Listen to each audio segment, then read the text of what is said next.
For IceCaps TV, I'm St. John's broadcaster Brian Rogers with IceCaps head coach Keith McCambridge. Keith, last road trip of the regular season begins in Worcester at the DCU Center this evening, but reflecting back on last Sunday, your final regular season game at Mile 1, the emotion in the building was fantastic on Easter Sunday, and you came out with a hard-fought 4-3 win to end things on a good note.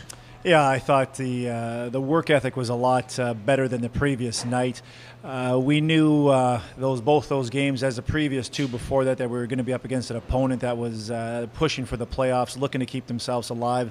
So what we took out of that game was making sure that our work ethic, our compete is at a level we needed to be at this time of year, and that there's no nights off for this team. So I thought we did that. I thought the crowd, obviously giving them a win here in the last regular season game, and just as importantly, making sure that our game is at the level we would need it to be this time of year. You were rewarded with what I thought was the best crowd of the year. I know it was the final game. There was a lot of in-house promotions going on, but they were really into the game, and I think they finally have really fallen in love with the St. John's IceCaps. Yeah, definitely. They were loud and they were into the game, and as the seasons went on here, they've gotten louder with getting to know the guys better on the ice. I think down the road, it sounds like in the works there's possibly going to be a screen in the middle of the of Mile 1.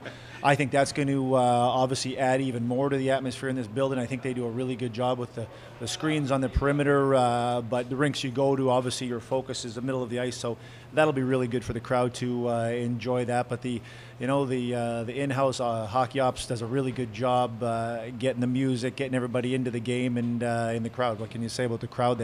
They're loud. They're very knowledgeable about the game. If the team's playing well and they're making good plays, they obviously acknowledge that. And when the team isn't playing well and not given the effort that they need, they hear about that also. So as you expect out of a Canadian market, the crowd's been very good and then some. Yeah, and having it being Easter Sunday, a lot of youngsters in the building with their thunder sticks and had lots of chocolate, so there was lots of energy in there as well, and with your hockey club as well. Well, you had a good week practicing out of the building at Fielding Gardens, where they have pretty good ice. So how would you rate your practices this week preparing for this last regular season road trip? I thought they were good. I thought, our job was managing having 27 bodies on the ice. So it's too many bodies, especially in the smaller surface over at Fielding Gardens.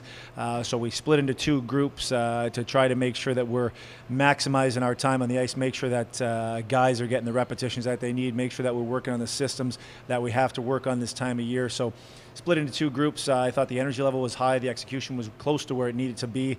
And I agree. I think the ice over there is really good ice. It's a good atmosphere. I like it's got the older style. Obviously, it's been around for a while, so it's got that old school hockey feel, which all of us enjoy. So a good, strong week of practice. Yeah, up and down the old wooden steps to get down to the ice surface. Nothing like it. Let's talk about this first game of the three this weekend. You're playing the Worcester Sharks. That's a team that you guys have had a fierce rivalry with all year. They won't make the postseason, it appears. Is there a danger factor in this game here tonight? Well, I'm surprised that they're not making the playoffs. I know at the beginning of the year, talking to scouts and coaches around the league, that was a team that I know I thought a lot of, and a lot of scouts did also. So surprised by that side. We know Worcester plays hard. We know they're a physical team. They got good goals, and they got some guys that can move the puck on the back end. But is it going to be a physical game? It might be a physical game, Raj. But if our guys think that's not going to be physical game one of the playoffs, we know it is going to be. And the young guys will find out quickly that that's what the playoffs are about. So if you're going to be tiptoeing into that game, be afraid of being in a physical affair, then for me, you can't play in game one of the playoffs, because it's going to be physical. It's going to have a high level of competition. So our challenge as a team, as a coaching staff right now, is trying to get guys familiar with each other as much as possible, and also trying to manage the injuries, making sure that fatigue isn't a factor as guys try to get their game back underneath them as we prepare for this 5-game series. So that'll be our job here this weekend, is try to get the group together as quick as possible, trying to make sure that we are well aware of how guys' fatigue level is at with their injuries, and making sure that we're finishing on a good note in the regular season. So all good challenges that we'll go here game to game, and hope that we move forward on a good note. Yeah, and obviously the pride factor is there as well. You want to finish strongly. You need a point to secure second in the East, and you'd face number 7, and that won't, of course, be known until this weekend's over. So you've got 3 and 2.5 essentially. And Keith, I want you to address what Glenn did earlier this week, talking to the fans who were a little upset about starting on the road. I mean, that's the mandate of the American Hockey League, and it's really a no-brainer. You earn home ice advantage, so you need to have it. Yeah, that was not a decision that was a quick 2-minute conversation between Glenn, myself, the coaching staff, Craig Heisinger.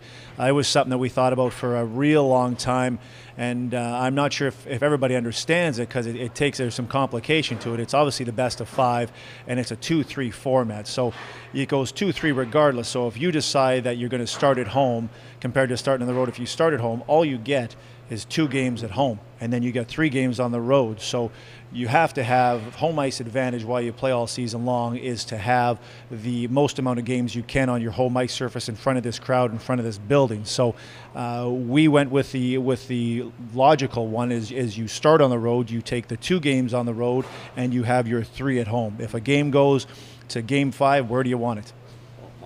Mile 1, without a doubt. You want it mile 1 because that's why you play all season long. You play all season long and fight to get your standings where you sit, so you have home ice advantage. So it's not ideal how it was set up from the league, but it is what it is. So as a hockey operations staff, everybody involved with that, we felt the best decision is we'll take our start our 2 on the road and then have our 3 games at home here. So that's the way we look at it from our angles. So there's all kinds of momentum and stuff you look that plays into a playoff series here. So when we broke that down, as I mentioned, in some real long conversations about what the best option for this team is, we felt strongly that's the best way to go.